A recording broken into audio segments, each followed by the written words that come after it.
बिस्मिल्लाहिर्रहमानिर्रहीम। अस्सलाम वालेकुम। आप यूट्यूब चैनल देख रहे हैं, मैं मोहसिन मेहदी हूँ जी। कुछ दुनिया के हवाले से बात करते हैं तो आज डेनमार्क के अंदर इंतहाई अफसोसनाक वाक़या पेश आया है, जिसके अंदर दो जो है अफराद ने इराक़ी सफारत खाने के सामने कुरान मजीद की बेहुरमती की है। तो इस हवाले से ये खबर देखते हैं कि डेनमार्क में कुरान पाक की बेहुरमती का एक और अफसोसनाक वाक़या। दो अफराद ने इराक़ी सफारत खाने के सामने कुरान पाक की बेहुरमती की है।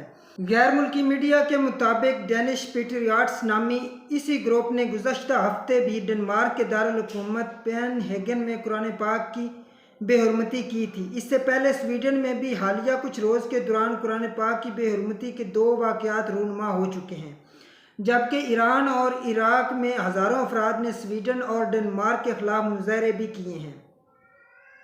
ईरान के सुप्रीम लीडर आयतुल्लाह ख़ामनेई ने भी हफ्ते को एक बयान में मुजरिमों को इस्लामी ममालिक के अदालती निज़ाम के हवाले करने का मुतालबा किया है।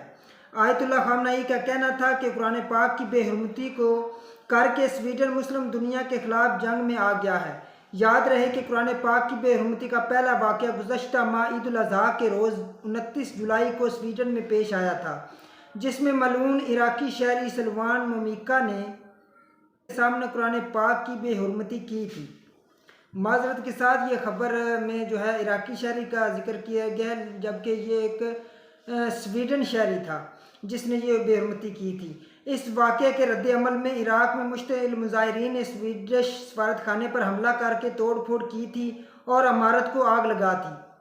इराक़ में होने वाले मुज़ाहरे के रद्द अमल में सलवान ममिका की जानब से स्वीडन में इराक़ी सफारत खाने के बाहर कुरान पाक की दोबारा बेहुरमती की गई, जिसकी उम्मत मुसलमान ने शदीद अल्फाज में मज़म्मत की थी। पोप फ्रांसिस की जानब से भी कुरान पाक की बेहुरमती के वाक़े को अफसोसनाक करार देते हुए कहा गया कि किसी भी मजहबी किताब की बेहुरमती काबिल अफसोस और नाकाबिल बर्दाश्त अमल है जी। दूसरी खबर की जानब बढ़ते हैं तो कनाडा ने घर में रहकर काम करने वालों के लिए फ्री वीज़ा प्रोग्राम शुरू किया है। जी हाँ, अगर आप भी घर में रहकर काम करना चाहते हैं तो आप भी अप्लाई कर सकते हैं। तो इस हवाले से ये खबर देखते हैं कि कनाडा के घरों में रहकर काम करने वाले अफराद के लिए नया वीज़ा प्रोग्राम। अगर आप भी घर पर रहकर काम कर रहे हैं और ये सिलसिला मुस्तक़बिल करीब में बरकरार रहने का इम्कान है तो फिर आप कनाडा मुंतकिल होकर ऐसा कर सकते हैं। वर्क फ्राम होम बेशतर अफराद की ज़िंदगी का मामूल बनता जा रहा है, यानी दफ्तर जाने की ज़रूरत नहीं रही, तो वो अपने काम के साथ दुनिया को देखने की भी कोशिश कर रहे हैं। अगर आप भी किसी नए मुल्क जाकर बसना चाहते हैं तो अच्छी खबर यह है कि कनाडा की जानब से digital nomad work from home काम करने वालों के लिए इस्तेमाल होने वाली इस्तिलाह के लिए नई इमिग्रेशन पॉलिसी मुतारफ़ करवाई जा रही है। अभी प्रोग्राम की मुकम्मल तफसीलात तो सामने नहीं आई, मगर कनाडा के वीज़ा इमिग्रेशन सेन फ्रीज़र ने बताया है कि बैरून मुल्क से आने वाले 6 माह तक कनाडा में क़याम कर सकेंगे। इस प्रोग्राम के तहत डिजिटल नोमाड मुस्तकिल वर्क परमिट के लिए भी दरख्वास्त दे सकेंगे और कनाडा में मुलाजमत मिलने पर मज़ीद 3 साल तक क़याम कर सकेंगे। सेन फ्रीज़र ने बताया कि ये कनाडा आने के ख्वाहिशमंद अफराद के लिए ज़बरदस्त मौका है और इस प्रोग्राम का मकसद बैरून मुल्क से बासलाहियत वर्कर्स को कनाडा लाना है।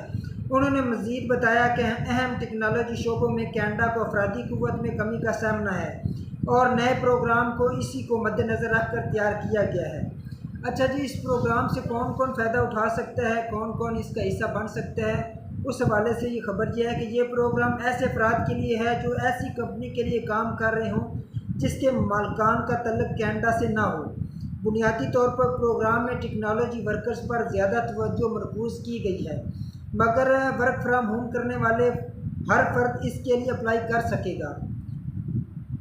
इस प्रोग्राम का बाज़ाब्ता आगाज़ 2023 के आखिर तक होगा, जिसके साथ ही दरखास्तों को भी जारी किया जाएगा।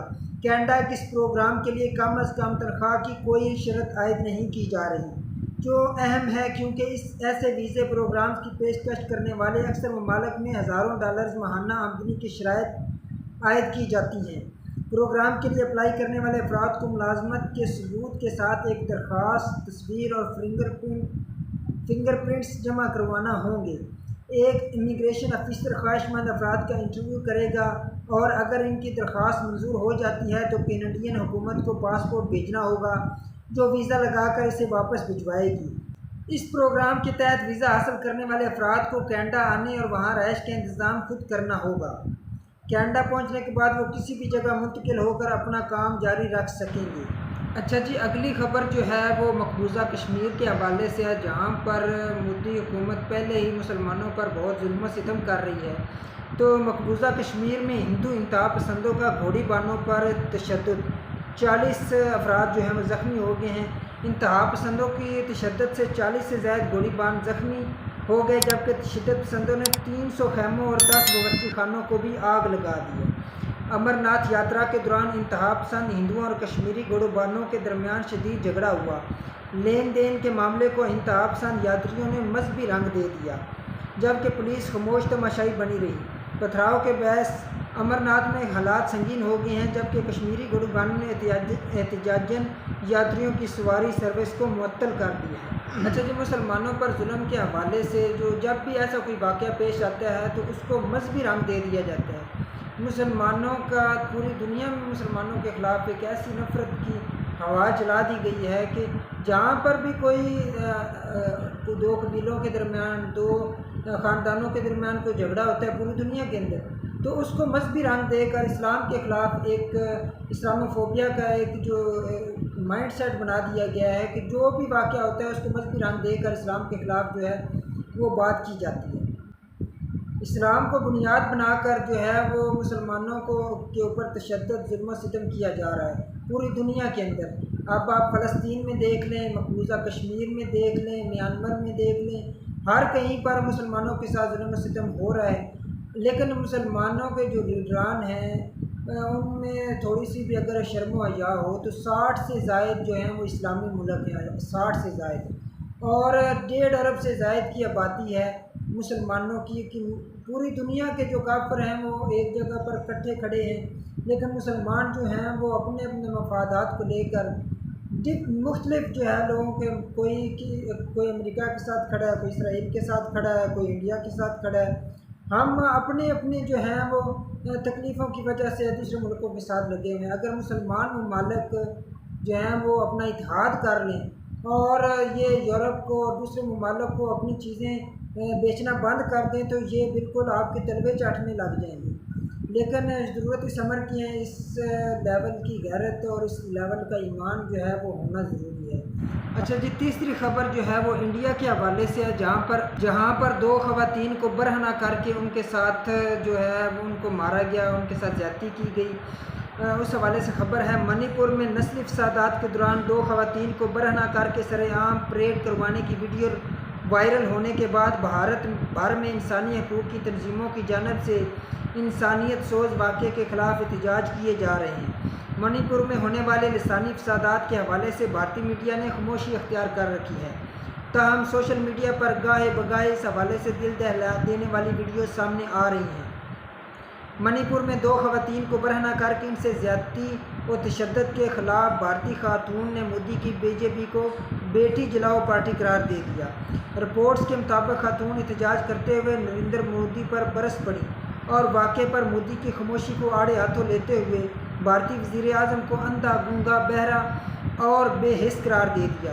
اس کے علاوہ ماضی کی معروف اداکارہ اور بی جے پی کی رکن پارلیمنٹ ہیما مالنی نے بھی بھارت میں خواتین پر تشدد کے واقعات کی مذمت کرتے ہوئے ان کی روک تھام کے اقدامات پر زور دیا ہے۔ اس واقعے کا کیا بیک گراؤنڈ ہے، اس حوالے سے خبر یہ ہے کہ بھارتی ریاست میں اکثریت میٹی اور اقلیتی کوکی قبائل میں تنازع چل رہا ہے اور ریاست میں ہونے والے فسادات میں اب تک 100 سے زائد افراد ہلاک اور سینکڑوں زخمی ہو چکے ہیں۔ اس کے علاوہ کئی گرجا گھروں، سرکاری دفاتر اور گھروں کو بھی نظر آتش کیا جا چکا ہے۔ بھارت کی ہندو انتہا پسند جماعت بی جے پی کے رہنما این بائرن سنگھ 2017 سے ریاست کے وزیر اعلیٰ ہیں اور ریاست میں 53% آبادی ہندو میٹی قبیلے کی ہے، جبکہ ریاست میں عیسائی مذہب سے تعلق رکھنے والے کوکی اقلیتی قبیلے کی شرح 16% ہے۔ آپ کو آج کی ویڈیو کیسی لگی، اس حوالے سے اپنے کمنٹ کا اظہار ضرور کیجیے گا۔ اگر آپ چینل پر نئے ہیں تو ہمارے چینل کو سبسکرائب کیجیے گا، لائک کیجیے گا اور اس کو شیئر بھی کیجیے گا۔